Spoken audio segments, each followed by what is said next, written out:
Hey everybody, talking about chapter 3 of Learning from the Stranger. And the chapter began by asking about spiritual autobiographies and how would we tell the story of how God has worked in our life. And I loved how David Smith talked through the idea of a I story versus a we story, that shift, that focus on do we recognize the work that God has done to tell our story before we even began, or do we start with ourselves? And I love how it jumped into that story about the babies and they're conditioned to the sounds, to the cadence, to the rhythm, the tones of their mothers, and the way that they told their stories, and how it shared that we are conditioned in the same way to the culture that we grew up in. Our sense of culture, of right and wrong, of values, they're formed by our parents, our grandparents, the people who are around us the most, and the behaviors that we see by those that we want to emulate. And this was really highlighted. I think my last video mentioned I was down in Miami for the past week. I just spent 7 days in an Airbnb with 8 of my 9 siblings, my 2 parents, and my grandma. My wife and my daughter were also there. So it was a very full house, and we had a great time. But anyone with family, so all of you, can understand that 7 days is a long time for that. And as I was reading this chapter, it was so fascinating to think about how my cultural understanding has been shaped by those 15 people. And yet, I haven't lived with them for over 13 years now.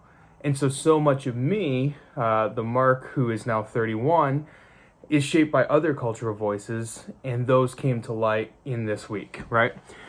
We saw this in the methods of communication. Guys, I figured out in my writing where my passive voice comes from.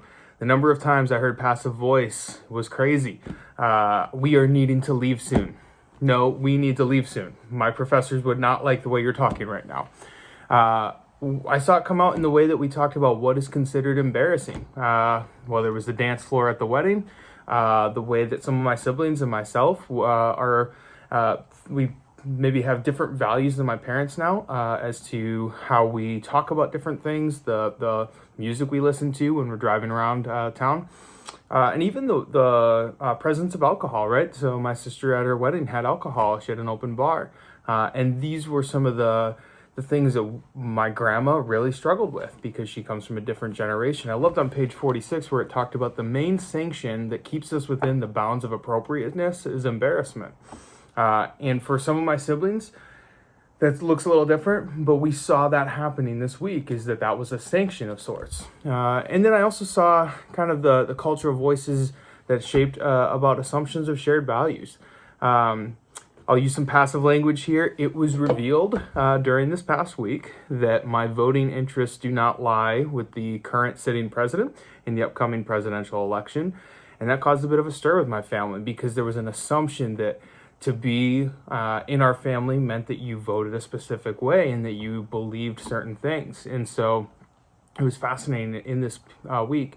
We saw new ways that we have developed what the chapter referred to as learned cocoons of cultural normality. And we've all developed them together as a family for about 18 years while I was present. And then I went away and developed my own. And now they all, for a week, were just kind of bumping into each other. But as David Smith kind of highlights in this chapter, we need to be grateful for the culture that we're born into, as it helps provide a starting place for how we engage with the world. I'm so grateful for the foundation my parents laid. And for my grandma, I had a great conversation with my grandma for about 2 hours, just talking through what it means to live out our faith in 2020. I'm profoundly grateful, however, for the growth that I've experienced from the day that I left my home in some areas that I think I've recognized that my family just was not challenged in, and I am grateful that I have been challenged in that. Part of that growth has been in repentance. I spent my week in Miami reading this book on the beach, at a Starbucks, on the front porch of our Airbnb, looking out over our neighborhood, and I was engaging in a very different culture than West Michigan. There were some great moments because I haven't traveled a whole ton, and it was also a challenge because I recognized kind of 2 levels of painful privilege and prejudice that popped up throughout the week. And that was the first level was some prejudice and call it what it is, racism shown by my family, but also some moments in myself. And I say this just honestly, humbly, like recognizing it this past week was challenging for me. It came out in the way that we interacted with other drivers on the road, the thoughts that I had about them, the thoughts that I heard verbalized about them from my siblings or parents. Talking about sketchy neighborhoods and how those are determined just on the face of it based on the people you see there. The frustration with the accessibility of language. We were in Miami where the predominant language that was spoken around us was Spanish, and my family doesn't speak that. So it was a good reminder for me. Number one, to have patience with those who have not yet walked my walk, because my family has not walked the walk I've walked since leaving them. But also to have humility that I have more walking to do myself.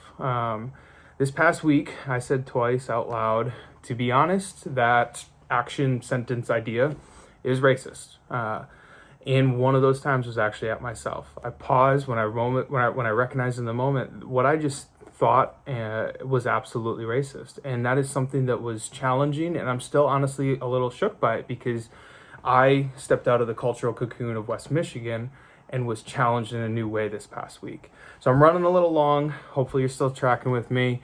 But to sum up what I think I kind of finished this chapter thinking about is that as believers, we have a calling to call out these things when we see them, to recognize our culture as a great starting point, to be grateful for the culture that we have. I'm very proud of my family and the culture that I came from. However, I need to continue to walk and grow in ways that I have not yet grown. And this past week was a great opportunity for me to do that. So that's Learning from the Stranger, chapter 3. We'll see you guys later.